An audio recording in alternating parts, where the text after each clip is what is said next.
Hey everyone, I'm Secular Spirit and I'm back from Norway. In case you didn't know, I was just in Oslo to attend Celebrating Dissent, a two-day conference that brought together ex-Muslim thinkers, activists, content creators, and more from all over the world.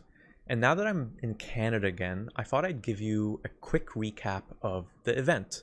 So what I talked about in my panel, what I enjoyed about the event as a whole, and also a couple observations about what might help future gatherings like this be more successful. And I want to talk about the challenges the ex-Muslim movement faces as it attempts to grow bigger and expand its scope. So besides a few meetups with ex-Muslims of Toronto, my local ex-Muslim support and advocacy group, this was really the first time I've spent time in the real world with ex-Muslims who share my commitment to speak out against the harms of Islam. And it was powerful to hear voices and perspectives that are often ignored in mainstream media, especially in the West, where the narrative frequently defends Muslims and Islam from criticism, which, while important in cases of anti-Muslim hate and racism, can be problematic when it just ignores legitimate concerns about Sharia law, women's rights, LGBTQ issues, and the treatment of non-believers by Muslims. With much of the mainstream media and even governments in the West just defending Islam on one side no matter what, and with xenophobia and racism from other parts of the West on the other, and then you factor in hostility from the Muslim community all over the world, ex-Muslims often have no space to exist. But at Celebrating Dissent, there was a space for us.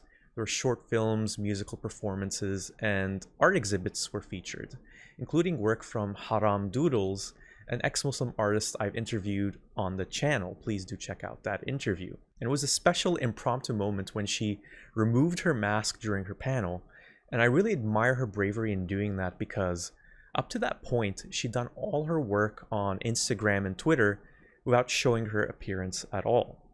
And I also had the pleasure of spending some time with Zara Kay, the founder of Faithless Hijabi, a support network for ex-Muslim women.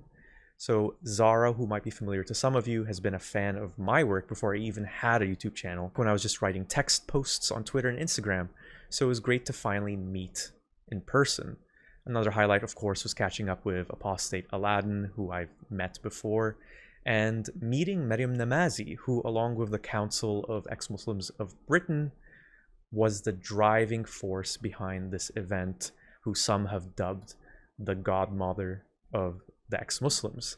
And she really is a larger-than-life presence in person. And cool thing too, is also great to shake hands with Lawrence Krauss, the renowned theoretical physicist known for debating William Lane Craig and Hamza Tzortzis, among others, who actually approached me to introduce himself after my panel.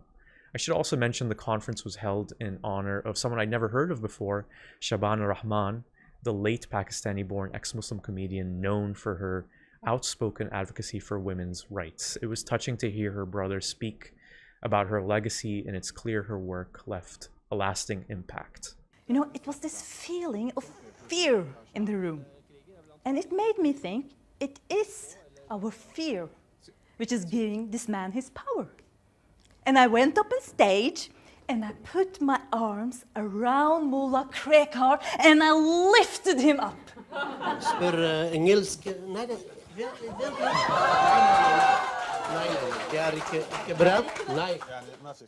smiling all the way up.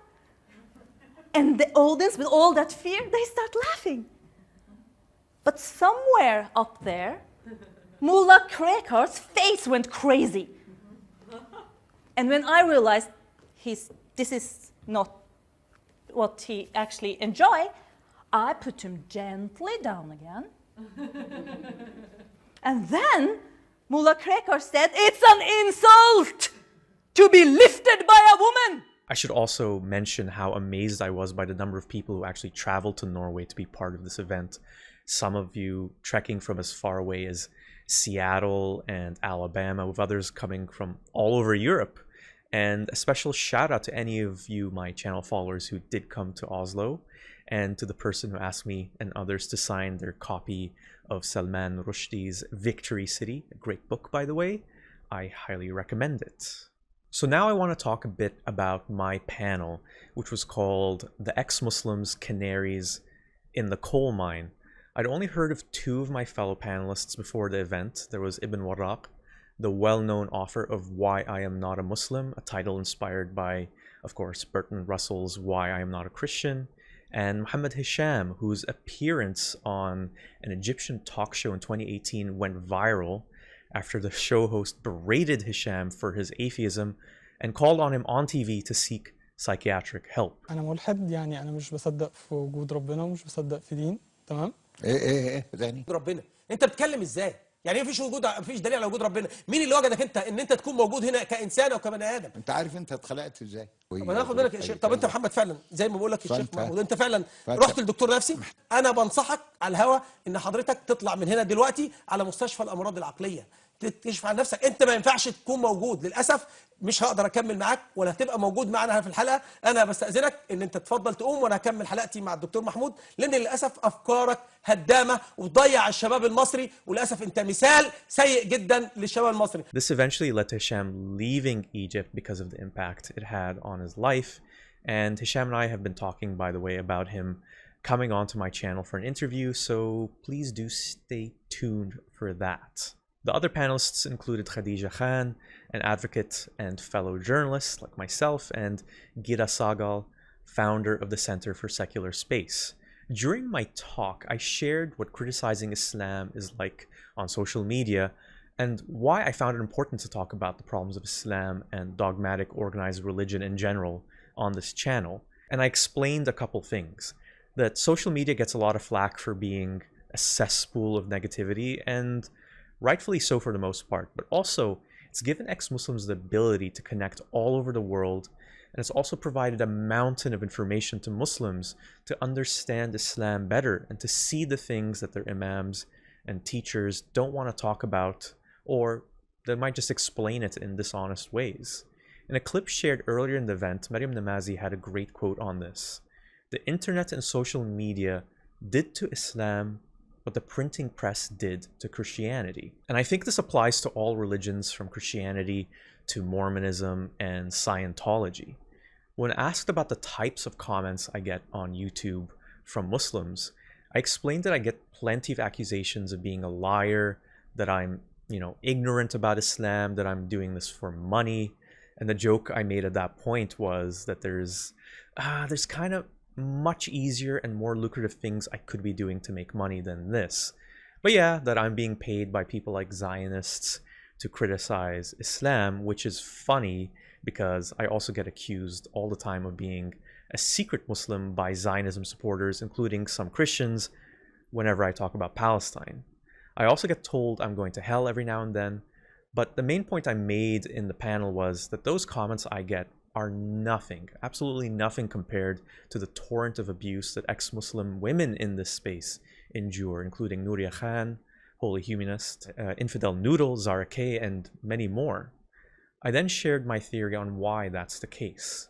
Aside from the built-in misogyny in many Muslim cultures that opposes women speaking out, I think that Muslims, particularly ones in the West, know deep down that Islam's teachings on women and its historical approach to women in general, how women are treated as secondary to men, how women are often obligated to wear hijabs, how the Prophet Muhammad married a 6-year-old girl, it just doesn't look good and is really hard to defend. And so when ex-Muslim women point out these things and talk about the negative experiences they've had as Muslims, the retaliation from Muslims is vicious and cruel because that's human nature. If you attack people in an area they know they're vulnerable in, they lash out. And the last main thing I talked about was the importance of education and storytelling in breaking down the prejudices of Islam. I've talked on this channel about how I used to be incredibly homophobic when I was younger, when I was a teenager. How I found just the notion of two men kissing to be repulsive. During my panel, I explained how I changed that perspective at the age of 16 after watching the movie Brokeback Mountain, which is about two cowboys who fall in love. I also made a sort of defense of movie piracy because I torrented Brokeback Mountain since there was no way it would be playing in movie theaters in Dubai in the Middle East where I was living at the time.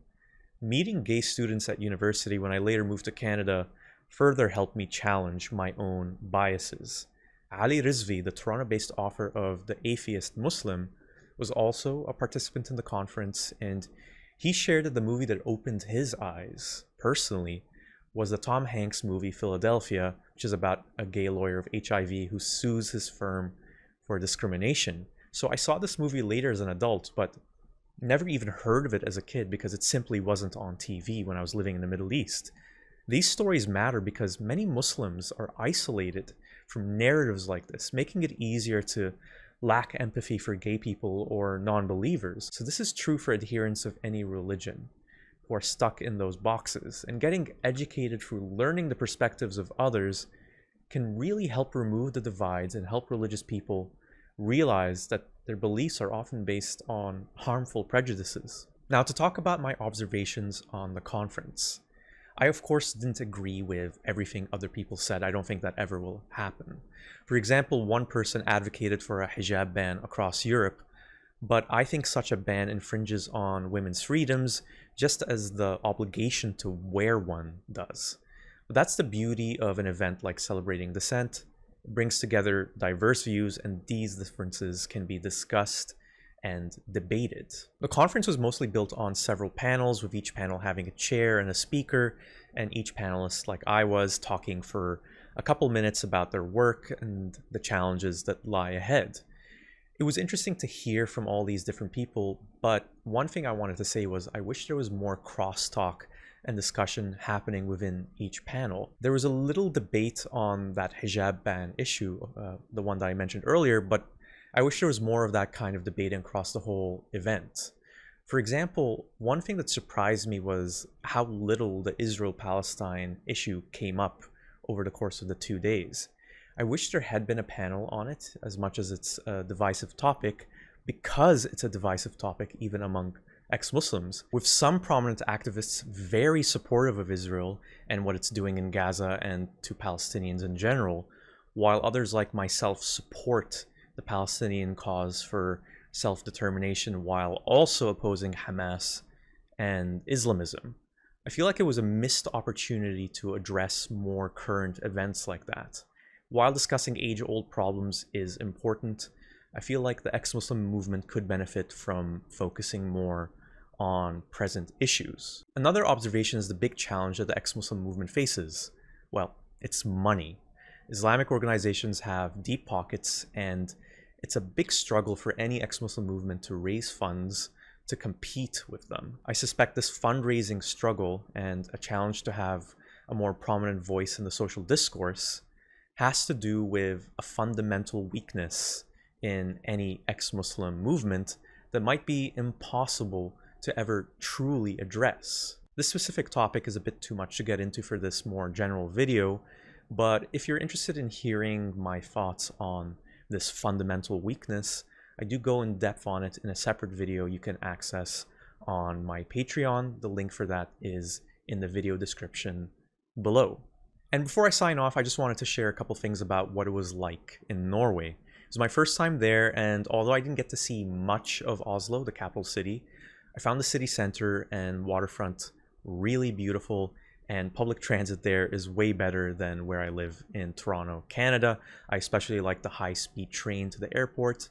And I also liked how there were separate bike lanes pretty much everywhere I looked. In Toronto, it sometimes feels like I'm rolling the dice with my life every time I'm on my bike. The people there are super friendly, and I noticed that there's much more socializing in the middle of the week going on at places like bars and restaurants than in Toronto. So I suspect the work-life balance is a bit better in Norway. I also noticed quite a few Muslims, especially women in hijabs, around the city. I found it surprising that 4% of Norway's population is Muslim compared to less than 2% in the US. So I suspect the same cultural frictions with integrating Muslims that's happening elsewhere in Europe is definitely going to become more of a prominent issue in Norway and other Scandinavian countries in the near future, and it's already happening. So I also checked out a couple museums, like one dedicated to Norway's most famous artist, Edvard Munch. Fun fact, apparently it's pronounced Munch. And I saw his famous painting of existentialist dread called The Scream. And another interesting fact, they actually swap out which version of the Scream they put on display.